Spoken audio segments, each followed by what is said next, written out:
जी नूर हसन भाई, मुजमिल भाई ने और बिलाल भाई ने जो बातें की, काफ़ी बातों से मैं उनकी एग्री हूँ। और आपने जो माशाल्लाह आज टॉपिक चुना है काफ़ी बेहतर चुना है, क्योंकि अभी अगले साल इलेक्शन आ रहे हैं। इस हिसाब से आपने ये टॉपिक बड़ा ज़बरदस्त चुना है, और इस हवाले से हमें जो नॉलेज है या जो हमें पता है या जो हमारी राय है वो हम अपने सामने रखना चाहते हैं। तो जिस तरह आपने कहा इलेक्शन मसाइल का हल है, तो मैं यही कहूँगा कि बिल्कुल इलेक्शन मसाइल का हल है। क्योंकि इलेक्शन से ही जो है हमारे जो लोग हैं, जो पब्लिक है, उनकी नुमाइंदगी असेंबली में जाती है। सवाल यह है कि क्या हमारे इस मुल्क में जो लोग हैं उनकी नुमाइंदगी असेंबली में पहुंच रही है या नहीं पहुंच रही। तो इसका जवाब है कि बिल्कुल नहीं पहुंच रही। क्यों? क्योंकि हमारे मुल्क के जो लोग हैं वो जो गरीब हैं, और जो असेंबली पहुंच रहे हैं वो वडेरे जागीरदार और जो बड़े बड़े सरमाएदार हैं वो पहुंच रहे हैं।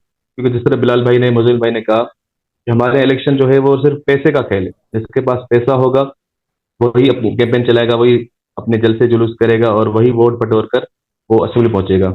और दूसरी सबसे बड़ी बात कि हमारे यहाँ आवाम को शऊर भी हासिल नहीं है कि वो अपने इन लोगों को चुने, क्योंकि यहाँ लोग चुने जाते हैं जात के नाम पे, बिरादरी के नाम पर।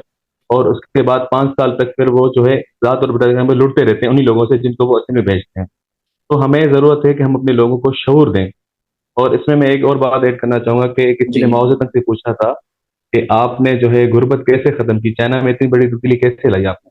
उन्होंने कहा था कि मैंने, मुसलमान ने किसी ने पूछा था, तो उन्होंने कहा था कि मैंने आप लोगों की किताब से एक बात सीखी थी जिसमें लिखा हुआ था कि जानने वाले और ना जानने वाले लोग बराबर नहीं है। यानी उन्होंने ये कहा कि जो गैर शऊर याफ्ता लोग थे, मैंने उनसे वोट की ताकत छीन ली, और मैंने सिर्फ उन लोगों को वोट की जो ताकत दी जो जानते थे। यानी जो जानने वाले लोग हैं, शऊर याफ्ता लोग हैं, फिर उनको वोट की ताकत दी। आज भी कम्युनिस्ट पार्टी ऑफ चाइना की हुकूमत है, चाइना में इनकलाब, जब से चाइना में इनकलाब आया है तब से वो तकरीबन उनके 10 लाख लोग हैं, वही जो है अपने लिए हुकूमत चुनते हैं, जो तरबियत याफ्ता लोग हैं उन जमात के ना। तो इस हवाले से हमें अपने लोगों का शऊर उजागर करना पड़ेगा। हमें वोट की अहमियत को जो है उजागर करना पड़ेगा लोगों में। और हमें एक प्रॉपर सिस्टम बनाना पड़ेगा।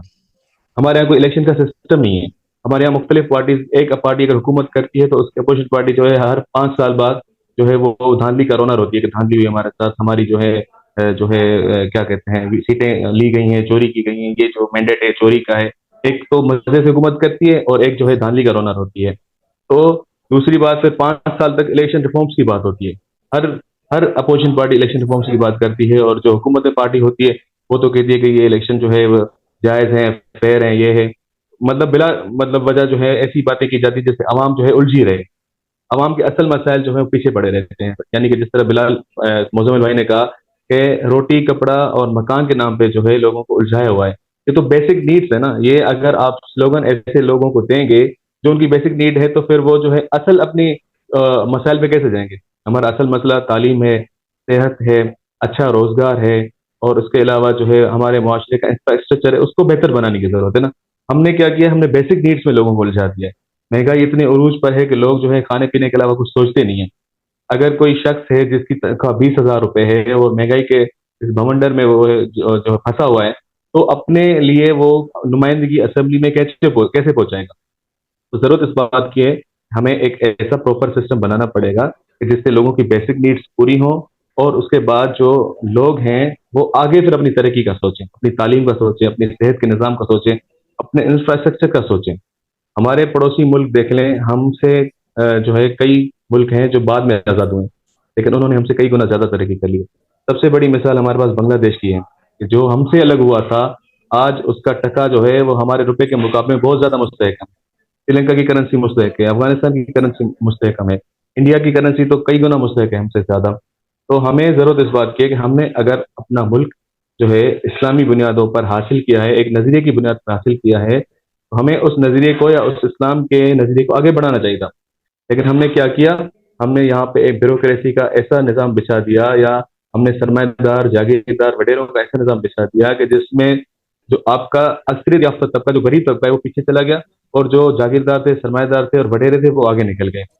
और जो है हमारे मुल्क में ऐसे ऐसे लोगों की हुकूमत हो गई जिन्होंने सिर्फ इन गरीब आवाम को लूटा है, और इनको सिर्फ जो है सुहाने ख्वाब दिखाकर, वोट बटोर कर अपने लिए सीटें हासिल की और हुकूमत बनी, और फिर माल बनाकर बाहर निकल गए। या तो फिर यहाँ पे वो हमारे ऊपर अभी भी हुकूमत कर रहे हैं।